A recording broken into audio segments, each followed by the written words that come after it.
हर हर महादेव श्री शिवाय नमस्तुभ्यम। आज चौथे दिन की ब्रह्मा शिव महापुराण कथा संपन्न हुई। आज गुरुजी पंडित प्रदीप मिश्रा जी ने नए उपाय बताए विवाह से संबंधित व रोग मुक्ति और संतान प्राप्ति से संबंधित। आज की कथा में और किस किस मुख्य बातों का वर्णन किया गया, आइए जानते हैं।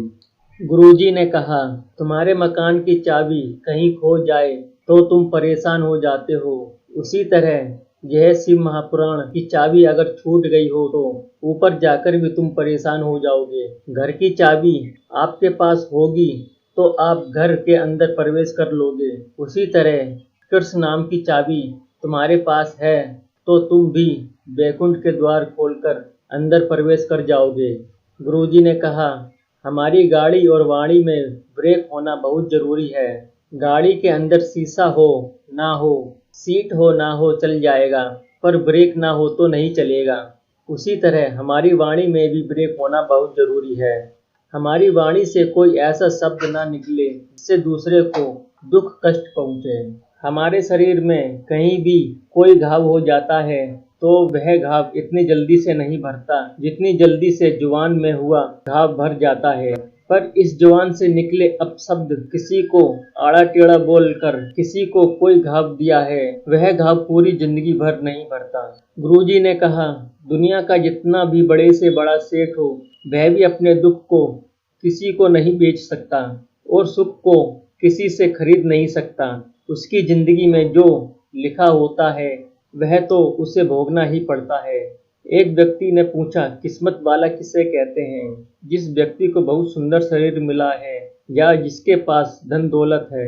धन दौलत तो एक वैश्य भी कमा लेती है, किस्मत वाली कहलाती है क्या? या जिसके 3-4 बेटा बेटी बहू दामाद हैं। शिव महापुराण की कथा कहती है, किस्मत वाले उसे कहते हैं जो ये शरीर पाकर इस शरीर से राम नाम, कृष्ण नाम, शिव नाम निकल जाए तो उसे किस्मत वाला कहते हैं। गुरुजी ने कहा, शिव पर 12 महीने 1 लोटा जल चढ़ाएं, पर सावन के महीने में 1 नहीं 2 लोटा जल चढ़ाएं, तथा सावन का महीना आए तो तुम्हारे हाथ में 2 लोटे जल होना चाहिए। चाहे वह लोटे एक के ऊपर एक रखकर मंदिर ले जाओ। दोनों लोटों को दोनों हाथों में एक साथ लेकर शिवलिंग पर एक साथ जल चढ़ाओ। दोनों लोटे की धार एक साथ होनी चाहिए। गुरुजी ने कहा, शिवलिंग की जलाधारी का मुख उत्तर की ओर होता है।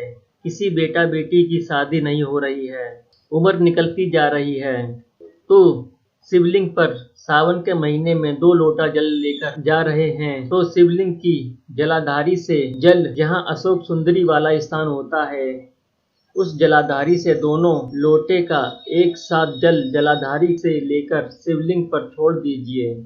जल की धार टूटनी नहीं चाहिए। यह उपाय आपको 7 दिन तक सावन के महीने में करना है। बाबा की कृपा से उस बेटा बेटी के लिए 4 महीने में कोई शुभ समाचार आ ही जाएगा। दूसरा उपाय, आपको लग रहा है आपको कोई बड़ा रोग होने वाला है, आप डॉक्टर को दिखाने जा रहे हैं तो सावन माह में 3 जगह पर बेलपत्र चढ़ाएं। पहली बेलपत्र अशोक सुंदरी वाली जगह पर। बेलपत्री की डंडी का मुख जलाधारी की ओर होनी चाहिए। दूसरी बेलपत्र माता पार्वती के हस्त कमल पर। इस बेलपत्र की डंडी का मुख अपनी ओर होना चाहिए। तीसरी बेलपत्र शिवलिंग पर, उसकी डंडी का मुख जहाँ पर आप बैठे हो उसके विपरीत दिशा में होनी चाहिए। इसके बाद दोनों लोटे की जल की धार तीनों स्थान पर चढ़ा दें। इसके बाद उस जल का आचमन कर लें। आपको कोई बड़ी बीमारी होगी ही नहीं, बाबा उसको टाल देगा। गुरुजी ने कहा, जब हमारे घर में दुख आता है तो हमारे घर का सोना सुनार की दुकान पर बिकने के लिए जाता है या बैंक में गिरवी रखने के लिए जाता है तो हमारा कर्जा चुक जाता है। दुख की घड़ी में सोना दुकान पर जाता है तो दुख की घड़ी में महादेव के दरवाजे तक जाना चाहिए तो हमारा सोना दुकान पर नहीं जाएगा, अपने आप सारा काम हो जाएगा।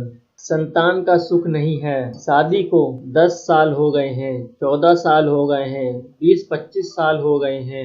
शंकर का कोई उपासक या कोई ब्राह्मण देव वेद शास्त्र का ज्ञान रखने वाला अपने परिवार को सार्थक जीवन में जीने वाला ऐसे ब्राह्मण देव को जोड़े के साथ उनके बच्चों के साथ बेलपत्र के पेड़ के नीचे भोजन करा देना, खीर खिला देना। ब्राह्मण द्वारा बचे हुए खीर के भाग को पति पत्नी दोनों खाएं। उससे भोले बाबा संतान का सुख अवश्य प्रदान करते हैं। सफेद आंकड़े वाली जड़ का प्रयोग करें तो यह उपाय भी अवश्य करें, संतान का सुख प्राप्त होगा। शुभ मुहूर्त देखकर घर से चलो ना चलो चलेगा, पर शंकर जी का मुख देखकर घर से चलोगे तो सब शुभ ही होगा। हर हर महादेव। हम आपके जीवन में सुख समृद्धि बनी रहे, यही भगवान भोले बाबा से प्रार्थना करते हैं। श्री शिवाय नमस्तुभ्यम।